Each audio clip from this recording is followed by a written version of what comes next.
One of the key strengths of Bitcoin and blockchain technology is their distributed way of building and verifying data.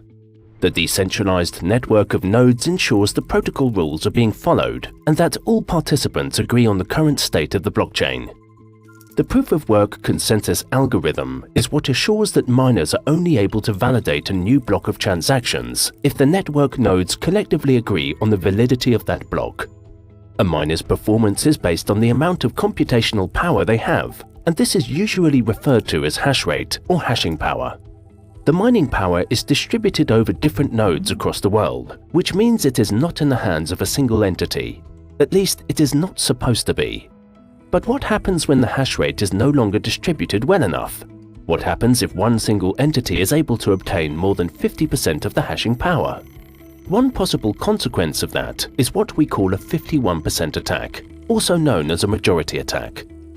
A 51% attack is a potential attack on a blockchain network where a single entity or organization is able to control the majority of the hash rate, potentially causing a network disruption. In such a scenario, the attacker would have enough mining power to intentionally exclude or modify the ordering of transactions. They could also reverse transactions they made while being in control, leading to a double spending problem.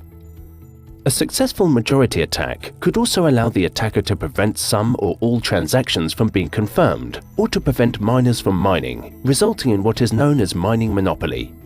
On the other hand, a majority attack would not allow the attacker to reverse transactions from other users, nor to prevent transactions from being created and broadcasted to the network. Changing the block's reward, creating coins out of thin air, or stealing coins that never belonged to the attacker are also not possible. How likely is a 51% attack?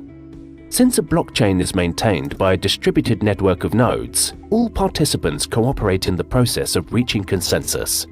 The bigger the network, the stronger the protection against attacks and data corruption, and that is why Bitcoin is considered the most secure blockchain.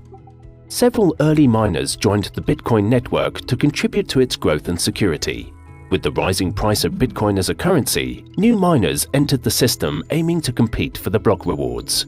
Such a competitive scenario is one of the reasons why Bitcoin is secure. Miners have no incentive to invest large amounts of resources if it is not acting honestly and striving to receive the block reward. Therefore, a 51% attack on Bitcoin is rather unlikely due to the magnitude of the network. Once a blockchain grows large enough, the likelihood of a single person or group obtaining enough computing power to overwhelm all the other participants rapidly drops to very low levels. Also, changing previously confirmed blocks gets more and more difficult as the chain grows because the blocks are linked, and it is only possible to change a certain block if all subsequent confirmed blocks are discarded. For the same reason, the more confirmations a block have, the higher the costs for altering or reverting transactions therein. Hence, a successful attack would probably only be able to modify the transactions of a few recent blocks for a short period of time. And even if a malicious entity is not motivated by profits and manages to successfully perform a 51% attack, the Bitcoin protocol would be quickly adapted as a response. As the biggest blockchain network, Bitcoin is very resilient to attacks and is considered the most secure and reliable cryptocurrency.